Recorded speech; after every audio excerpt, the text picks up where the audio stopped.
Dear student, मुद्रण संस्कृति और महत्वपूर्ण प्रश्न उत्तर यानी कि आपका जो चैप्टर 5 है मुद्रण संस्कृति, उससे जो इम्पोर्टेंट क्वेश्चन आंसर है उसे इस वीडियो में कवर करेंगे। पिछले वीडियो में हम लोगों ने इनके जो महत्वपूर्ण टॉपिक्स है वो सभी कवर कर लिए थे। इस वीडियो में सिर्फ और सिर्फ क्वेश्चन आंसर करेंगे। तो अगर ये वीडियो नहीं देखे हैं तो आपको वहां पे आई बटन दिख रहा होगा और वहां से आप क्या करेंगे तो जाकर पिछले वीडियो देख सकते हैं। और नहीं, आइए अभी हम लोग शुरू करते हैं इसके क्वेश्चन आंसर। ठीक है, हाँ चलिए। अगर आपको सारा क्वेश्चन आंसर अच्छे से करना है तो वीडियो में अंत तक बने, ताकि सारा क्वेश्चन आंसर आपको आसान भाषाओं में समझा सकें। चलिए, मुद्रण संस्कृति क्या है? तो पुस्तकों, अखबारों और अन्य सामग्री के माध्यम से विचारों के प्रसार की संस्कृति को मुद्रण संस्कृति कहते हैं। जैसे देखिए, समाचार, भारत का इतिहास वगैरह वगैरह जो लिखा जाता है इसे ही मुद्रण संस्कृति कहते हैं। अब है प्रोटोटाइप प्रिंटिंग क्या थी? तो प्रारंभिक छपाई तकनीक जिसमें लकड़ी के ब्लॉक से छपाई की जाती थी उसे प्रोटोटाइप प्रिंटिंग कहा जाता था। 1 नंबर का क्वेश्चन आपके एग्जाम में ऐसे पूछा जाएगा तो उस पर ध्यान देंगे। जैसे देखिए, यहाँ पे बुद्ध महाराज का बना हुआ है लकड़ी का ब्लॉक पर डिजाइन, और इसे क्या करेगा, किताब पर ऐसे चिपका दिया जाएगा तो इसका फोटो किताब में निकल आएगा। ठीक है, हाँ। स्याही लगाई जाती है और कागज पर छपाई जाती, देखिए ऐसे बन गया। तो ये था आपका प्रोटोटाइप प्रिंटिंग।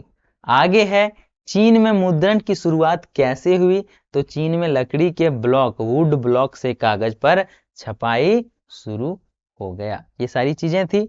जापान में उकियो क्या है? सब 1 नंबर 2 नंबर का क्वेश्चन है, लेकिन जरूरी है, इंपॉर्टेंट क्वेश्चन है।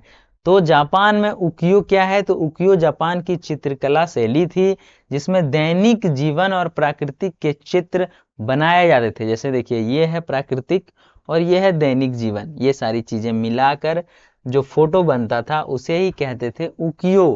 क्या कहते थे? उकियो, याद रहेगा। कोरिया में किस प्रकार की मुद्रण तकनीकी का उपयोग किया गया था? तो हमने पढ़ाया था पिछले वीडियो में, अगर देखे नहीं है तो जाकर देख सकते हैं। कोरिया में धातु के चल यानी कि चल प्रकार के उपयोग किया जाता था, जिसको इंग्लिश में मेटल मूवेबल टाइप कहते हैं। और उससे लकड़ियां, ये गुटका टाइप का रहता था, इसमें बैठा दिए, क लिखना है तो क वाला गुटका बैठा दिए, ग लिखना है तो ग वाला गुटका बैठा के फिर उसे चिपका दिए, और मुद्रण की प्रक्रिया इस तरह से होती थी। आगे है, जॉन्स जॉन्स गुटेनबर्ग का क्या योगदान था? तो इन्होंने 1440 में प्रिंटिंग प्रेस का आविष्कार किया था। ठीक है, हाँ, इस तरीके से।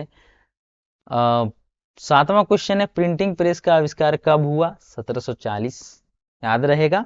1 नंबर का क्वेश्चन है। गुटेनबर्ग की पहली छपी पुस्तक का नाम क्या है? तो बाइबल। प्रिंट क्रांति क्या है? तो प्रिंट प्रेस के कारण ज्ञान और विचारों को तेजी से प्रसार होना प्रिंट क्रांति कहलाता है। प्रिंटिंग के प्रकार से समाज में क्या परिवर्तन आया? तो साक्षरता बढ़ी, विचारों का प्रसार हुआ और सामाजिक सुधार भी हुआ। प्यारा प्यारा फोटो देख लीजिए आप। पढ़ने का उन्माद क्या है? तो जब लोगों में पढ़ने की अत्यधिक रुचि बढ़ गई तो उसे पढ़ने का उन्माद कहते हैं। अगला क्वेश्चन है 12 नंबर, मार्टिन लूथर कौन थे? तो हमने बताया था पिछले वीडियो में, ये धर्म सुधारक थे, धर्म प्रचारक थे। इन्होंने क्वेश्चन उठाया चर्च के ऊपर, धार्मिक चीजों के ऊपर, कि आप ऐसा क्यों करते थे। मार्टिन लूथर का योगदान क्या है? तो चर्च की गलियों और भ्रष्टाचार का, ये चर्च की गलतियों और उसके भ्रष्टाचार का विरोध इन्होंने किया। 1517 में अपनी 95 थीसिस लिखा और उसकी थीसिस प्रिंट होकर पूरे यूरोप में फैल गया। इससे धर्म सुधार आंदोलन शुरू हो गया। ठीक है, मार्टिन लूथर की 95 थीसिस क्या थी? तो चर्च की गलत नीतियों के खिलाफ लिखे गए 95 बिंदु है भाई। 95 बिंदु, पापों की माफी पैसे देकर नहीं हो सकती, जबकि वो लोग, पादरी लोग कहते थे कि $5 दो ना और तुम थोड़ा सा पाप कर लो, माफ हो जाएगा। तो इन्होंने कहा पापों की गलती पैसे देकर नहीं होगी, चर्च की कई प्रथाएं गलत है, ये सारी चीजें उसमें लिखा था। बाइबल ही सच्चा मार्गदर्शक है और विश्वास और ईश्वर की कृपा ही मुक्ति का एक मार्ग है, ये सारी चीजें मार्टिन लूथर के थीसिस में है। धर्म सुधार आंदोलन कैसे हुआ? तो लूथर के विचार प्रिंट होकर फैलने से धर्म सुधार आंदोलन शुरू हो गया। ठीक है। आगे है प्रिंट और धर्म के बीच क्या संबंध था? तो प्रिंटिंग ने धार्मिक विचारों को तेजी से फैलाया और सुधारों को बढ़ावा दिया। देखिए, किताब में छापा और विचारों को तेजी से आम लोगों में फैला दिया। सेंसरशिप क्या था? तो सेंसरशिप सरकार या संस्था द्वारा सामग्री पर नियंत्रण या प्रतिबंध लगाया गया, वो सारी चीजें था। चर्च और सरकार ने प्रिंट पर नियंत्रण क्यों किया? क्योंकि वे नए विचार के प्रसार से डरते थे। आगे है भारत में प्रिंटिंग प्रेस कब और कैसे आया? तो 16वीं सदी में यूरोपियों द्वारा भारत में लाया गया था। देखिए, ये यूरोप के लोग हैं। ठीक है। भारत में पहली छपी किताबें किसने प्रकाशित की? तो ईसाई मिशनरियों ने किया, इन्होंने ही किया। बाइबल, स्थानीय भाषा में धार्मिक किताबें और व्याकरण और शब्दकोश पाठ्यपुस्तक प्रारंभिक जो इंडिया में छपा था, वो सारी किताबें हैं। भारतीय समाचार पत्रों की क्या भूमिका थी? तो उन्होंने जागरूकता और राष्ट्रवाद को बढ़ावा दिया। 21वां क्वेश्चन है महिलाओं पर प्रिंटिंग संस्कृति का क्या प्रभाव पड़ा? तो शिक्षा बढ़ी और सामाजिक भागीदारी भी महिलाओं का बढ़ा, यानी कि महिलाओं के लिए पुस्तकें, पत्रिकाएं भी प्रकाशित होने लगी। शिक्षा के अवसर बढ़े और साक्षरता में वृद्धि हुई। महिलाएं सामाजिक, धार्मिक और राजनीतिक गतिविधियों में शामिल हुए। महिला लेखिकाओं और संपादिकाओं का उदय होने लगा और मुख्य परिणाम क्या हुआ देख लीजिए। तो महिलाओं का शिक्षा और जागरूकता बढ़ा। सामाजिक कुरीतियों के प्रति इन्होंने आवाज उठाना शुरू कर दिया। महिलाओं की सामाजिक और राजनीतिक भागीदारी बढ़ी और महिला सशक्तिकरण को बल मिला, जिसको इंग्लिश में फेमिनिज्म कहते हैं। 22वां क्वेश्चन है गरीब और मजदूर वर्ग पर प्रिंट का क्या प्रभाव पड़ा भाई? तो उन्हें नई जानकारी और जागरूकता मिली, जैसे कि अपने अधिकारों के प्रति जागरूक होना, शोषण और अन्याय के खिलाफ आवाज उठाना सीखने लगा, संगठन और एकता की भावना उनमें मजबूत हुआ। आगे है 23वां क्वेश्चन, भारत में वर्नाकुलर प्रेस क्या था या प्रेस एक्ट है। ठीक है।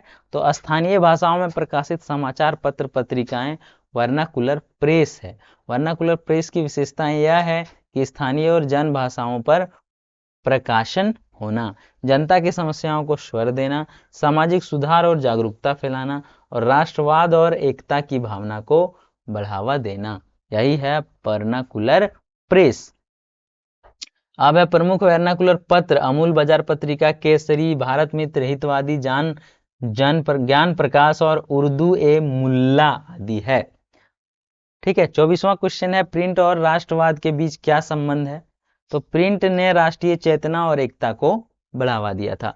और डिटेल से पढ़ना है तो विचारों को तेजी से प्रसार हुआ, राष्ट्रीय चेतना बढ़ा, अन्याय के और शोषण के खिलाफ आवाज उठी, एकता और भाईचारा बढ़ा, स्वतंत्रता आंदोलन को बल मिला। ऐसे आपको पूरा अगर नोट्स चाहिए तो आप व्हाट्सएप ग्रुप में कनेक्ट हो सकते हैं, वहां से आपको ये पूरी नोट्स मिलेगी।